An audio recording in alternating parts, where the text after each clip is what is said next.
अगर आप इस चैनल पे नए हैं तो इस वीडियो को लाइक करें, शेयर करें और कमेंट करें और इस चैनल को सब्सक्राइब करना ना भूलें। रघुवीर की बात सुनकर बलवीर सर मन ही मन बहुत नाराज हो चुके थे। 10 नौजवान लड़कों की मौत हुई थी। बलवीर सर की बात सुनते ही रघुवीर शेखावत की आंखों में चमक आ गई। दरअसल रघुवीर शेखावत को अपने 10 नौजवान लड़के खोने का कोई गम नहीं था। रघुवीर शेखावत चाहता था कि किसी तरह बलवीर सर रोहित मारवा को इन 10 लड़कों की मौत का जिम्मेदार ठहरा दे, जिससे बदले में रघुवीर शेखावत रोहित मारवा के साथ कोई ऐसी डील करे जिसमें उसे अपने लीगल और इनलीगल बिजनेस में फायदा हो।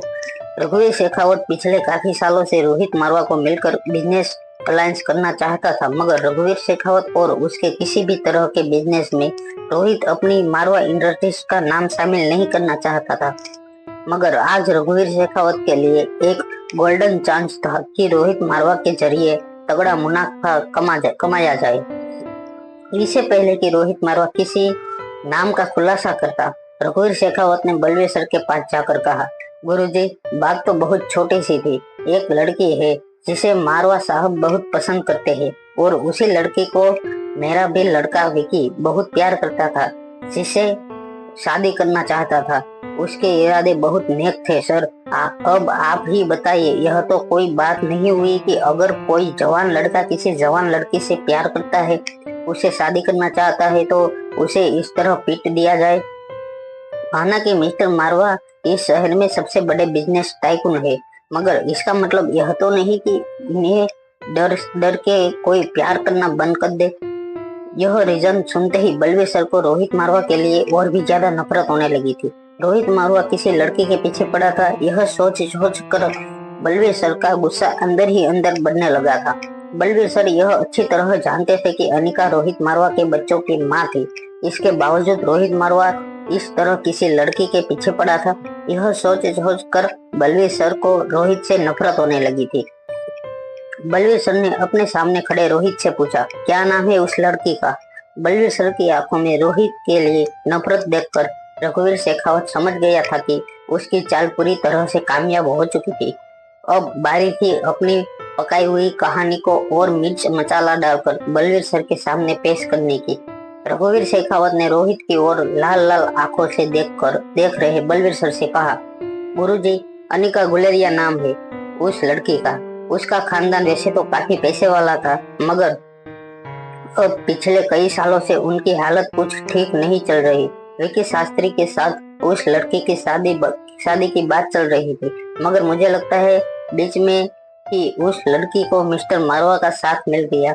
जब विकी ने अपने साथ हुए धोखे का जवाब मांगा तो मेरे ख्याल से यह सब कुछ हुआ। जैसे ही रघुवीर शेखावत ने अपने मुंह से यह बात निकाली, एकेडमी में मौजूद सारे लोग खामोशी से बलवीर सर की ओर देखने लगे।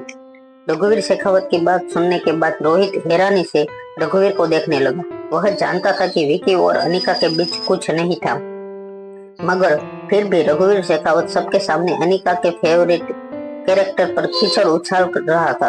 अपनी बात पूरी कर लेने के बाद रघुवीर शेखावत मन ही मन बहुत खुश हो गया था।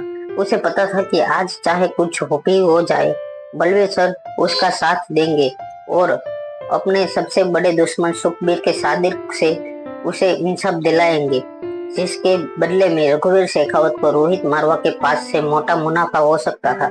रघुवीर शेखावत ने इस बार जब बलवीर सर को देखा तो बलवीर सर अपनी बड़ी बड़ी लाल आंखों से रोहित मारवा को नहीं बल्कि रघुवीर शेखावत की ओर देख रहे थे। यह देखकर रघुवीर हैरान रह गया। कुछ देर तक बलवीर सर ने शेखावत के चेहरे से अपनी नजरें हटाई। थोड़ा सा हिचकिचाते हुए रघुवीर ने बलवीर सर से पूछा, क्या हुआ गुरुजी, आप मुझे इस तरह से क्यों देख रहे हैं? बलवीर सर ने अपनी भारी मगर धीमी आवाज में पूछा, अभी अभी तुमने किसका नाम लिया? रघुवीर के चेहरे पर यह सवाल सुनते ही एक हल्की सी स्माइल आ गई। उसने कहा, गुरुजी, आप इस लड़के को नहीं जानते, बहुत शातिर लड़की है।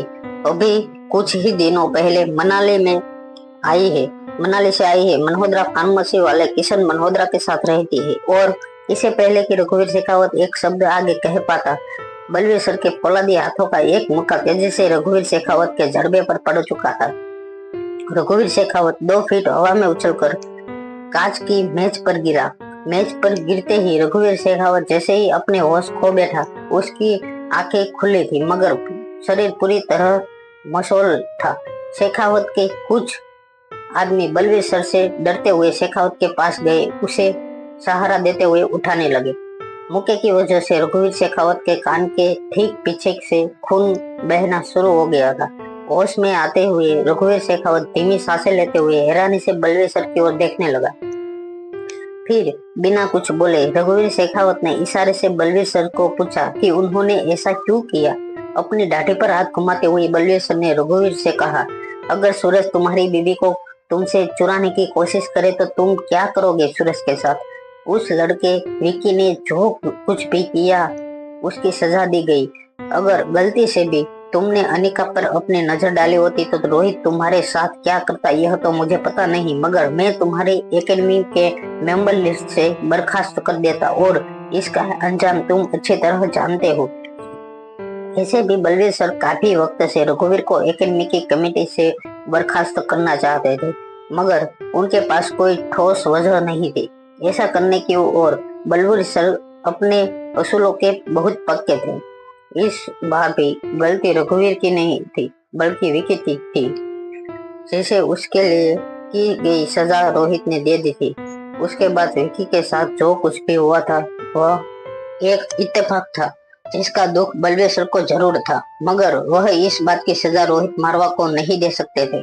रघुवीर शेखावत को अभी भी ऐसा लग रहा था जैसे उसे हर आदमी दो दो नजर आ रहे हो। वह यह भी नहीं समझ पा रहा था कि अभी अभी जो बलवीर सर ने रोहित मारवा पर इतना गुस्सा हुए थे वह अचानक ही बदल कैसे गए। तभी बलवीर सर की गहरी ऊंची आवाज उसके कानों पर पड़ी। बलवीर सर ने कहा, सूरज रघुवीर को अब यहाँ से जाने को कहो। सूरज ने हिचकिचाते हुए रघुवीर शेखावत को बाहर का रास्ता दिखाया।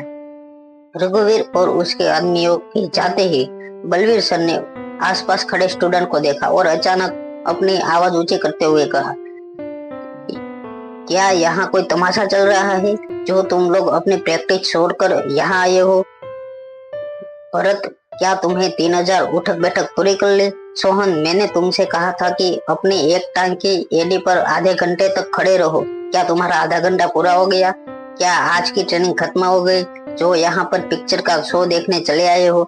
सारे स्टूडेंट जानते थे बलवीर सर के गुस्से का मतलब यह था कि उनकी ट्रेनिंग में दी गई एक्सरसाइज को 2 गुना ज्यादा करने का। इसलिए सारे छोटे बड़े स्टूडेंट बलवीर सर की आवाज सुनते ही ट्रेनिंग रिंग के अंदर अपना अपना ट्रेनिंग राउंड पूरा करने में बिजी हो गई। जब रिसेप्शन एरिया पूरी तरह से खाली हो गया तब धीरे से अनिका अपने दोनों बच्चों का हाथ पकड़कर बाहर आई। अनिका को बाहर आते हुए देखते ही बलवीर सर ने कहा था तुमसे, तुम दुनिया की सबसे आलसी लड़की हो। जब मैंने तुम्हें ट्रेनिंग दी थी तब तुम एक ऐसी मार्शल आर्ट थी जिसे मुकाबले में हराना किसी आम फाइटर के बस में नहीं था, और आज एक मामूली सा लोकल लड़का तुम्हें परेशान करता है और तुम्हारी मदद के लिए किसी और को आना पड़ता है। अगर यह बात बाहर फैले कि ब्रह्मपुत्र एकेडमी की विरासत जिसके हाथों में है वह दीदी अपना खुद का बचाव नहीं कर पाई तो एकेडमी की बहुत बदनामी होगी। बलवीर सर की बात का जवाब देते हुए अनिका ने कहा, बस तो फिर आप मेरी पहचान को सिगरेट ही रहने दीजिए जिससे एकेडमी की बदनामी ना हो और आपको किसी भी तरह की शर्मिंदगी का महसूस करनी ना पड़े। चलिए अब मैं बच्चों को लेकर जा रही हूँ। क्या है लेकिन है ना, बहुत मैं आलसी हूँ, मुझे आराम करना है। अनिका की तीखी और तेज बातों से बलवीर सर को हमेशा ही गुस्सा आ जाता था, मगर वह अनिका से इतना प्यार करते थे कि उसकी ऐसी तीखी बातों का कोई जवाब नहीं दे पाते। रोहित भी अनिका के पीछे पीछे एकेडमी के मेन डोर से बाहर चला गया। अनिका ने अपने साथ आर्यन को ले लिया और रोहित रिया के साथ अपनी कार में बैठकर चला गया। वहां रघुवीर शेखावत ने एक सुनसान रास्ते पर अपनी गाड़ियों का काफिला रोक दिया और अपनी जीप की बोनेट पर बैठकर अपनी हुई इंसल्ट के बारे में सोच रहा था। तभी रघुवीर का एक आदमी उसके पास आया और कहने लगा, सर अब क्या करेंगे। वो रेसिंग क्लब जो हम जहांगीर के पास से खरीदना चाहते हैं उस प्लान को अब कैंसिल कर दिया जाए। अपनी जीप के बोनेट से उतरते हुए गहरी सोच से बाहर निकलते हुए रघुवीर ने कहा, एक बार हाथ में आए बिजनेस से हम पीछे नहीं हटेंगे। कुछ देर तक उसे होल्ड पर जरूर रखना पड़ेगा। बलवीर सर की अब उम्र हो चुकी है, बिजनेस के तौर तरीके वह नहीं समझ पाएंगे, मगर जहां तक मैं जानता हूँ एकेडमी की दीदी काफी यंग है, नए तौर तरीकों को अच्छी तरह से समझेगी। बस किसी तरह मेरी उनसे मुलाकात हो जाए, तब तक हमें रेसिंग क्लब वाले मामले को होल्ड पर रखना होगा। यह बात सुनते ही रघुवीर के खास आदमी ने अपना हाथ जेब के बोनेट पर मारते हुए कहा, 10 आदमी मारे गए हमारे, और फिर आज की इंसल्ट। क्या हम रोहित मारवा का कुछ नहीं बिगाड़ सकते? अपनी आवाज थोड़ी ऊंची करते हुए रघुवीर शेखावत ने कहा, हर चीज का एक वक्त होता है। यह बात सच है कि इस वक्त हम रोहित मारवा का कुछ नहीं बिगाड़ सकते, मगर किसी न किसी को तो इंसल्ट की कीमत चुकानी ही होगी, और वह कीमत चुकानी होगी किशन मल्होत्रा को। आर्यन को जब अनिका कार से मल्होत्रा हाउस ले जा रही थी, तब ड्राइव करते वक्त अनिका के दिमाग में सिर्फ एक ही बात घूम रही थी कि आखिर उस वेयर हाउस में एक्सप्लोजन हुआ कैसे। अनिका को अच्छी तरह याद था कि वेयर हाउस में काफी वेंटिलेशन था। अगर गैस का पाइप लीक हुआ था तो कहीं ना कहीं गैस वेयर हाउस से बाहर निकल जाता। गैस का प्रेशर इतना ज्यादा नहीं बनता जिससे इतना बड़ा धमाका हो। अनिका समझ नहीं पा रही थी कि आखिर किस तरह वेयर हाउस में इतना बड़ा धमाका हुआ, और 10 में से कोई भी बचकर वेयर हाउस से बाहर नहीं निकल पाया था। पिंकी और यश जिम्मी से मिलने उसके हॉस्पिटल गए थे। जिम्मी को अनिका के कहने पर टाइम से ट्रीटमेंट दे दी गई थी, इसलिए कुछ ही दिनों में जिम्मी की रिकवरी काफी अच्छी हो गई थी। जब यश और पिंकी जिम्मी से मिलने पहुंचे तो यश ने जिम्मी को देखते ही अपनी पूरी एक्साइटमेंट दिखाते हुए कहा, जिम्मी क्या तुम जानते हो इस वीकेंड रिया हमें बलवीर सर की ब्रह्मपुत्र मार्शल आर्ट एकेडमी में ले जाने वाली है, और हमें एकेडमी के गुरुजी बलवीर सर से भी मिलवाने वाले हैं। यह बात सुनते ही जिम्मी की आंखों में भी चमक आ गई। जिम्मी जानता था कि ब्रह्मपुत्र एकेडमी मार्शल आर्ट सिखाने के लिए सबसे अच्छी एकेडमी थी, और बलवीर सर बिना फिजिकल टेस्ट के किसी भी बच्चों को एकेडमी में एडमिट नहीं करते थे। पिछले दिनों जब जहांगीर और फातिमा हॉस्पिटल में बिजनेस की बातें कर रहे थे तो जिम्मी उनकी सारी बातें सुनता था। जिम्मी को इतने दिनों में यह पता लग चुका था कि बलवीर सर एक ऐसे आदमी थे जो उसके पापा जहांगीर को अपना बिजनेस बचाने में मदद कर सकते थे। जिम्मी ने यश का हाथ पकड़कर एक्साइटमेंट में पूछा, क्या रिया बलवीर सर को पर्सनली जानती है? यश को जब सबसे इस बात का पता चला था कि रिया अपने आप को कभी भी लड़कों में बदल सकती है और कभी भी लड़की बन सकती है, तब से यश रिया का बहुत बड़ा फैन बन चुका था। फिर से जब रेसिंग क्लब में रोहित मारवा ने यह सबके सामने कबूल किया कि वही रिया के पापा है, तो यश रिया का और भी बड़ा फैन हो गया। वह अक्सर लोगों को रिया के बारे में बढ़ा चढ़ा कर बताता था। यश का शरीर से बाकी बच्चों से बड़ा था, मगर दिमाग से वह अभी भी किसी दूध पीते बच्चे से कम नहीं था। यश ने अपनी जगह से खड़े होकर जिम्मी से कहा, अरे रिया तो बलवीर सर के बहुत क्लोज है। तुम जानते हो बलवीर सर मुझे पर्सनली मार्शल आर्ट की ट्रेनिंग देंगे, और उनसे ट्रेन होकर मैं कुछ ही दिनों में ब्रूस ली की तरह फाइट करना सीख लूंगा। मैंने तो यहाँ तक सुना है कि मार्शल आर्ट सीखे लोग हवा में उड़ सकते हैं।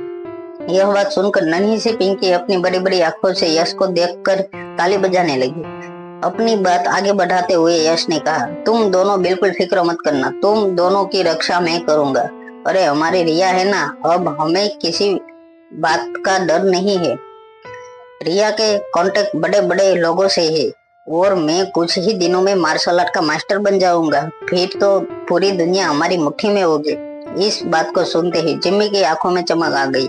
जिम्मी ने यश से कहा, अगर यह बात है तो क्या रिया मेरे पापा के लिए एक फेवर करेगी?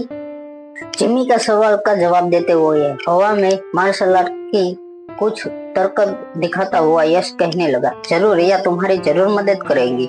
यह कहने के बाद ओहा की आवाज निकलते हुए यश हवा में लात मारने लगा। तभी एक नर्स आई और यश को दोनों हाथों से पकड़कर कहने लगी, यह हॉस्पिटल है, यहाँ कोई बदमाशी नहीं, ओके पेशेंट को आराम करने दो, बहुत जल्दी से उसे हॉस्पिटल से डिस्चार्ज मिल जाएगा, फिर आप लोग जितना भी चाहे खेल सकते हो। इसके बाद पिंकी और यश ने जिम्मी को बाय कहा और नर्स के साथ जिम्मी के कमरे से चले आए। कुछ देर बाद फातिमा जिम्मी का टिफिन लेकर जिम्मी के कमरे में आई। फातिमा के चेहरे से लग रहा था कि वह बहुत परेशान थी। पिछले कई दिनों से जहांगीर के आदमी ब्रह्मपुत्र एकेडमी की दीदी को ढूंढने में लगे हुए थे, मगर उनके हाथ कोई कामयाबी अब तक नहीं लगी थी। और रेसिंग क्लब के बिजनेस को बचाने के लिए फातिमा का दीदी से मिलना बहुत जरूरी था। फातिमा एक बात नहीं समझ पा रही थी कि इस बार जहांगीर के आदमियों को किसी के बारे में इंफॉर्मेशन क्यों नहीं मिल रही थी। इससे पहले देश के किसी भी कोने में छुपे किसी भी आदमी के बारे में कोई इंफॉर्मेशन निकालनी होती थी तो कुछ ही घंटों में उस इंसान की पूरी फाइल जहांगीर के हाथ में रख देते थे उसके आदमी। मगर इस बार दीदी के मामले में उन्हें एक भी सुराग नहीं मिल रहा था। ऐसा लग रहा था कि एकेडमी की दीदी बिल्कुल हवा के समान थी, दिल्ली में मौजूद थी मगर किसी को दिखाई नहीं दे रही थी। अभी फातिमा यह सब कुछ सोच ही रही थी कि उन्हें नन्हे से जिमी की आवाज फातिमा के कानों पर पड़ी। जिमी ने कहा, मम्मा क्या आप ब्रह्मपुत्र एकेडमी के गुरुजी बलवीर सर से मिलना चाहते हैं? रिया आपकी मदद कर सकती है। वह बलवीर सर वह बहुत अच्छी तरह जानती थी। वह उन्हें बलवीर दादू कहकर बुलाती है। जिमी की यह बात सुनकर फातिमा हैरान हो गई। फातिमा जिमी के बेड के पास आकर बैठ गई और अपना एक हाथ जिमी के हाथ पर रखते हुए पूछने लगी, बेटा यह तुम क्या कह रहे हो? यह सारी बातें तुम्हें किसने बताई? क्या रिया ने खुद तुम्हें यह बात कही है? जिमी जानता था कि बड़ों की बात में छोटों को नहीं बोलना चाहिए और वह यह भी नहीं चाहता था कि जिमी की कही बातों से रिया किसी मुश्किल में पड़े। इसलिए जिमी ने बात को उड़ाते हुए कह दिया, नहीं नहीं, रिया ने मुझे कुछ नहीं बताया, मैं तो बस यूं ही कह रहा था। शायद स्कूल में मैंने यह बात किसी से सुनी थी। जिमी का हाथ थपथपाते हुए फातिमा ने कहा, ठीक है, मैं खुद ही यह बात रिया की मम्मी से पूछ लूंगी। यह बात सुनते ही जिमी ने राहत की सांस ली और हाँ में अपना सर हिला दिया। फिर जिमी ने अपनी मम्मा से पूछा, मम्मा रियाना पिंकी और यश को बलवीर सर की एकेडमी में ले जाने वाली है इस वीकेंड। मैं भी जाना चाहता हूँ, क्या मैं जा सकता हूँ? फातिमा ने जवाब देते हुए कहा, अगर डॉक्टर कहता है कि तुम ठीक हो चुके हो तो उसके साथ जा सकते हो, मुझे कोई एतराज नहीं। चलो अब थोड़ी देर सो जाओ। जिमी की बातें सुनकर फातिमा हैरान हो गई थी। जब जिमी सो गया तब फातिमा ने जहांगीर को कॉल लगा कर कहा, मुझे लगता है अनिका बलवीर सर को अच्छी तरह जानती है। रिया स्कूल में अपने कुछ स्टूडेंट्स को इस वीकेंड बलवीर सर के एकेडमी में ले जाने वाली है। क्या मैं अनिका से बात करके बलवीर सर से तुम्हारी मीटिंग करवाऊं? कुछ देर सोचने के बाद जहांगीर ने फातिमा से कहा, नहीं, अनिका को इस वक्त इन सब बातों में घसीटने की कोई जरूरत नहीं। वैसे भी आज तो कुछ भी उसके साथ हुआ वह बहुत बुरा हुआ। जहांगीर ने वेयर हाउस वाली बात फातिमा को बताई। फातिमा सब कुछ सुनकर हैरान रह गई। जहांगीर ने यह भी कहा, हमारे आदमियों को यह भी पता चला है कि रोहित मारवा के साथ सेटलमेंट करने के लिए रघुवीर शेखावत उसे बलवीर सर के पास एकेडमी में ले गया था, मगर जब शेखावत वहां से बाहर निकला तब उसका मुंह सूजा हुआ था। ऐसा लग रहा था कि अंदर उसे किसी ने बुरी तरह से पीटा था। मैंने जहां तक बलवीर सर के बारे में सुना है वह काफी उसूलों और आदर्श पर चलने वाले इंसान है। अगर उन्हें लगा होगा कि रोहित मारवा सही है तो जरूर उन्होंने रघुवीर को सजा दी होगी। इस बात पर खुश होते हुए फातिमा ने कहा, तब तो जरूर उन्हें हमारी भी सिचुएशन समझ में आएगी। मुझे लगता है हमें जल्द से जल्द बलवीर सर को मिलना चाहिए। जहांगीर ने फातिमा को शांत करते हुए कहा, जल्दबाजी मत करो, सबसे पहले हमें दीदी को ढूंढना है और उसे मिलना है। अगर जिमी को हॉस्पिटल से डिस्चार्ज मिल जाता है तो उसे रिया के साथ एकेडमी जरूर भेजना। सैटरडे सुबह के 10 बजे थे। रिया बच्चों को लेकर बलवीर सर की एकेडमी जाने वाली थी। रिया ने यही बात आर्यन को कॉल करके बता दी थी। रिया का वादा पूरा करने के लिए आज आर्यन को सब बच्चों को लेकर बलवीर सर की एकेडमी ले जाना था। यश और पिंकी मनोदरा हाउस पहुंच चुके थे। अभिषेक भी अपने ड्राइवर के साथ मनोदरा हाउस पहुंच चुका था। अनिका रोज की तरह सोई हुई थी, इसलिए आज श्रेया आर्यन को एकेडमी ड्रॉप करने वाली थी। सारे बच्चे और उनके केयरटेकर एक ही कार में एकेडमी नहीं जा सकते थे, इसलिए श्रेया ने यह डिसाइड किया कि सारे बच्चे अपनी फैमिली कार में एकेडमी पहुंचेंगे। यश और पिंकी जैसे ही अपनी कार में बैठे, आकाश ने अपना फेस मास्क उतारा और पीछे बैठे बच्चों से पूछा, क्या श्रेया टीचर ने कहा है कि हमें कहाँ जाना है? यश ने जवाब देते हुए कहा, श्रेया टीचर ने कहा है कि हमारी कार उनकी कार को फॉलो करे। अपने चेहरे पर फिर से मास्क चढ़ाते हुए आकाश श्रेया को अपनी कार में बैठते हुए देखने लगा। जैसे ही श्रेया की कार मनोहरा हाउस से बाहर निकली, आकाश भी उसकी कार का पीछा करने लगा। यश कभी भी एक जगह पर बैठकर नहीं रह सकता था। वो उन सब बच्चों में से था जो ज्यादा देर तक शांत नहीं रह सकते थे, मगर आज क्योंकि आकाश गुलेरिया खुद बच्चों को ड्रॉप करने आया था, यश को वेल मॉडर्न हो रहा था। कुछ देर बाद यश ने पिंकी के एक कान में धीरे से पूछा, आज तुम्हारे डैड हमें ड्रॉप करने क्यों आ रहे हैं? पिंकी ने अपने कंधे हवा में उछालते हुए कहा, पता नहीं। बच्चों की बात आकाश ने सुन ली थी। आकाश सिर्फ इसलिए बच्चों को मनोहरा हाउस छोड़ने आया था क्योंकि उसे पता था कि श्रेया मनोहरा परिवार के साथ रहती है और श्रेया को देखने का वह मौका गंवाना नहीं चाहता था। जब आकाश को पता चला कि अनिका नहीं बल्कि श्रेया ही बच्चों को ड्रॉप करने आने वाली है, तब आकाश चुपके से अपनी कार में बैठकर श्रेया को देखने लगा था। कार चला रहे आकाश को मयूर का फोन आया। आकाश ने फोन उठाते ही मयूर ने कहा, पता नहीं कितने लोग अनिका की जान के दुश्मन है। आकाश ने हैरान होकर मयूर से पूछा, क्या मतलब है तुम्हारा, क्या हुआ? मयूर ने कहा, कम से कम 5 अलग अलग लोग अनिका को पागलों की तरह ढूंढ रहे हैं, मगर मैं भी बहुत सावधानी से अनिका से जुड़ा हुआ हर निशान मिटा रहा हूँ ताकि कोई उस तक पहुँच ना सके। मगर मुझे समझ नहीं आ रहा कब तक हम अनिका को खतरों से बचा कर रखेंगे। आकाश समझ नहीं पा रहा था कि अनिका का असली चेहरा क्या था। आकाश चाहता था कि वह एक बार खुलकर अनिका से बात करे, मगर जब अंकल करण गुलेरिया कोई स्टेप नहीं लेते, तब तक आकाश अनिका को कैसे बता दे कि डीएनए रिपोर्ट में क्या लिखा था। और आकाश अपने करण गुलेरिया चाचा के फैसले के खिलाफ नहीं जाना चाहता था और ना ही उसमें वह हिम्मत थी। कुछ देर अपने माथे पर उंगलियां फेरने के बाद आकाश ने मयूर से कहा, तुम बस सीक्रेटली उसे प्रोटेक्ट करते रहो जब तक मैं तुम्हें अगले कदम के बारे में ना बताऊं। मयूर ने इस बात पर तुरंत ही आकाश से पूछा, अगर वह किसी मुसीबत में पड़ जाए तब क्या करूं? क्या मैं कोई एक्शन ले सकता हूँ? आकाश कुछ बातें बच्चों के सामने नहीं करना चाहता था, इसलिए बिल्कुल दबी हुई और धीमी आवाज में आकाश ने मयूर से कहा, हाँ, किसी भी कीमत पर तुम्हें उसे बचाना है। वह गुलेरिया परिवार का हिस्सा है, तुम्हें ये करना होगा। फोन रखने के बाद आकाश फिर से अपने आगे चल रही कार को देखने लगा। श्रेया कार को बिल्कुल डिवाइस के पास चलाती थी। आकाश को हमेशा ही श्रेया की ड्राइविंग स्किल बहुत डेंजरस लगती थी। आकाश ने पीछे से हॉर्न बजाते हुए श्रेया को अलर्ट किया। श्रेया को लगा कि पीछे चल रहा ड्राइवर यह कंफर्म करने की कोशिश कर रहा है क्या हम सही रास्ते पर है। श्रेया ने खिड़की से हाथ बाहर निकालकर थम्स अप का इशारा किया और पहले की तरह कार ड्राइव करने लगी। जल्दी सारी गाड़ियां ब्रह्मपुत्र एकेडमी पहुंच गई। फातिमा और जहांगीर भी जिम्मी को लेकर श्रेया की गाड़ी का पीछा करते हुए एकेडमी पहुंचे थे। जब सब बच्चे अपनी अपनी गाड़ियों से बाहर निकलकर एकेडमी में जाने लगे, तब उन्होंने देखा कि ठीक एंट्रेंस के बाहर खड़ा हुआ अर्जुन शेखावत जोर जोर से चिल्लाकर सूरज सर के साथ कुछ बात कर रहा था। अर्जुन ने सूरज से कहा, मगर सर आप ये कैसे कर सकते हो?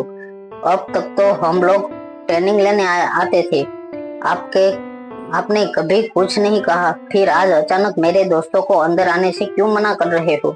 सूरज ने अर्जुन को शांत करते हुए कहा, देखो बेटा, यह फैसला एकेडमी की दीदी ने लिया है। तुम रघुवीर शेखावत के बेटे हो जो एकेडमी के बहुत पुराने मेंबर है, मगर तुम्हारे दोस्त तब तक एकेडमी के अंदर नहीं आ सकते जब तक वह खुद एकेडमी का हिस्सा नहीं बन जाते। हमें दीदी ने बिना एडमिशन के बच्चों को ट्रेनिंग देने से सख्त मना किया है। अर्जुन ने अपनी आवाज ऊंची करते हुए सूरज से कहा, अगर मेरे दोस्त अंदर नहीं जाएंगे तब मैं भी नहीं जाऊंगा। जब अर्जुन और उनके साथी दोस्त एकेडमी से बाहर निकलने लगे तो अर्जुन का सामने खड़े आर्यन और उसके दोस्तों से हुआ। अर्जुन ने आर्यन को देखते हुए कहा, जिसे वो रिया समझ रहा था। तुम तो बहुत खुश हो रहे होंगे कि मेरे दोस्तों को अंदर जाने से मना कर दिया है, मगर बहुत जल्द यह शर्मिंदगी तुम्हें भी उठानी पड़ेगी। इस एकेडमी की बड़ी दीदी ने उन बच्चों को ट्रेन करने से मना कर दी है जो एकेडमी में एडमिट नहीं हुए हैं। जानता हूँ कि तुम्हारे पापा रोहित मारवा है, मगर अफसोस कि तुम्हारे पापा इस एकेडमी के मेंबर नहीं है, इसलिए ना तो तुम्हें और ना ही तुम्हारे इन दोस्तों में से किसी को अंदर जाने की इजाजत दी जाएंगी। आर्यन ने अर्जुन शेखावत की बातों पर कुछ रिएक्ट नहीं किया और एंट्रेंस की ओर आगे चलने लगा। अभिषेक, पिंकी, जिम्मी और यश भी आर्यन के पीछे पीछे जाने लगे। तभी अर्जुन ने यश से कहा, अगर तुम लोग अपनी इंसल्ट खुद चलकर करवाना चाहते हो तो जाओ उस पागल लड़के के पीछे पीछे, और फिर जब तुम्हें धक्का मारकर बाहर निकाला जाएगा तब रोते रोते आना। यश रिया का इतना बड़ा फैन था कि वह रिया के कहने पर अकेले जंगल के अंदर शेर का मुकाबला करने भी जा सकता था। फिर यह तो बहुत छोटी सी बात थी। यश ने अर्जुन की ओर देखकर मुंह बना दिया और फिर से आर्यन के पीछे चलने लगा।